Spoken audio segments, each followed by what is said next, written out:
इंदौर में तेजी से बढ़ रहे कोरोना संक्रमण के बीच सरकारी डॉक्टर आनंद राय ने अपने ही विभाग और पुलिस की कार्यशैली पर सवाल उठाया। आनंद राय ने एक वीडियो जारी करते हुए उन तमाम चूक के बारे में बताया जो प्रशासन की तरफ से इंदौर में की गई है और उन्हीं के कारण इंदौर शहर कोरोना की जद में आ गया। बता दें कि आनंद राय और उनकी पत्नी दोनों ही स्वास्थ्य विभाग में पदस्थ हैं। तो चलिए आपको सुनवाते हैं आखिर क्या कुछ कहा डॉक्टर आनंद राय ने।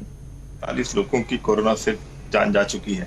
जो मुख्य कारण मुझे समझ में आता है कि क्यों इंदौर में इतना ज्यादा कोरोना केसेस आए हैं, उसमें मुख्य कारण जो मुझे समझ में आता है कि जो 4400 लोग थे जिनकी ट्रेवल हिस्ट्री थी, उनको सलाह दी गई थी कि वो होम क्वारंटाइन रखें, लेकिन उन्होंने उसका ईमानदारी से पालन नहीं किया। कायदे से एयरपोर्ट पर जो थर्मल स्कैनिंग की गई, तो थर्मल स्कैनिंग मुझे लगता है कि एक सही प्रक्रिया नहीं थी।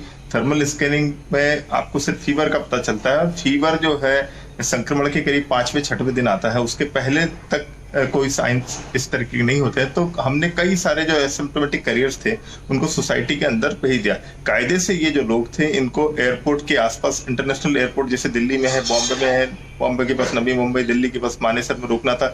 यदि वो डोमेस्टिक फ्लाइट से आ गए हैं तो इंदौर, भोपाल के आसपास उनको क्वारंटाइन कैंप्स बना के वहां पर उनको रखना था और कम से कम 14 दिन उनको वहां रख के तब जाके उनको सोसाइटी के अंदर भेजना था। एक मुख्य कारण जो मुझे समझ में आ रहा है वो ये है।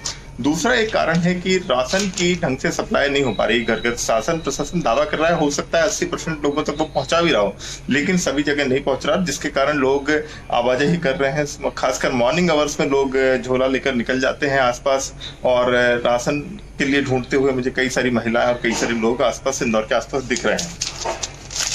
तीसरा जो कारण है कि सही तरीके से हमने कॉन्टेक्ट ट्रेसिंग नहीं की है।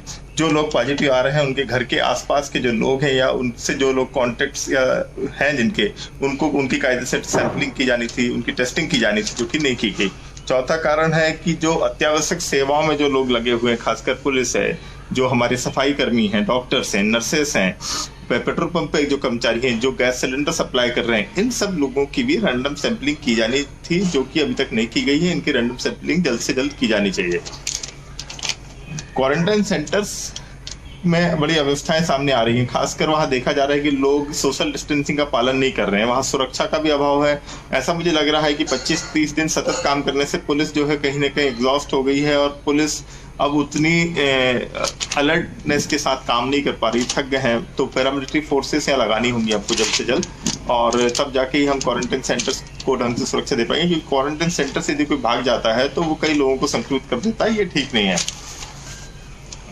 अस्पतालों में खासकर प्रॉपर तरीके से रोस्टर का पालन नहीं कर रहा। जैसे कि कोई डॉक्टर या नर्सेस है, वो 7 दिन काम करते हैं तो उसके बाद तुरंत उनकी टेस्टिंग होनी चाहिए और उसके बाद फिर उनको 14 दिन के लिए क्वारंटाइन में आपको भेज देना चाहिए। हुआ है कि अभी देखा है कि एक RSO संक्रमित थी, 4 दिन तक काम करती रही, नर्स संक्रमित था, ब्लड बैंक का कर्मचारी संक्रमित था, उसके बावजूद वो 3-4 दिन काम करते रहा। तो इस तरीके से ये लोग और कई लोगों को संक्रमित कर सकते हैं, क्योंकि ये ऐसे लोग हैं जो कई लोगों के कॉन्टेक्ट में आते हैं। तो इस तरीके से हमको ध्यान देना होगा कि जो खासकर अत्यावश्यक सेवाओं में जो लोग लगे हैं इनके टेस्ट होते रहें, प्रॉपरली रूटीन टेस्ट होते रहें। और जब से मैंने देखा है कि 2 TI संक्रमित हुए हैं या 2 पुलिसकर्मी संक्रमित हुए हैं, कहीं ना कहीं पुलिस विभाग के लोग डर रहे हैं लोगों को रोकने में, टाँका-टाकी करने में। उनको लगता है कि ऐसा नहीं हो, हम जिसको रोक रहे हैं, जिससे बात कर रहे हैं, वो कोरोना से संक्रमित हो और हमको भी संक्रमण हो जाए। और इसके कारण आवाजाही बहुत बढ़ गई है और टोका-टाकी जब तक नहीं होगी तब तक कर्फ्यू का प्रॉपर तरीके से पालन नहीं होगा, ये केसेस बढ़ते जाएंगे। और आखिरी में जो लोग कहीं ना कहीं तबलीगी जमात से जुड़े हैं उनको खुद आगे आना था। स्व अनुशासन है। जब तक लोग साथ नहीं देंगे, जब तक जनता साथ नहीं देगी, तब तक हम कोरोना को नहीं हरा पाएंगे। तो कोरोना की लड़ाई में सबसे अहम जिम्मेदारी वो खुद जनता के ऊपर है। जनता को उसका पालन करना चाहिए, तभी हम कोरोना से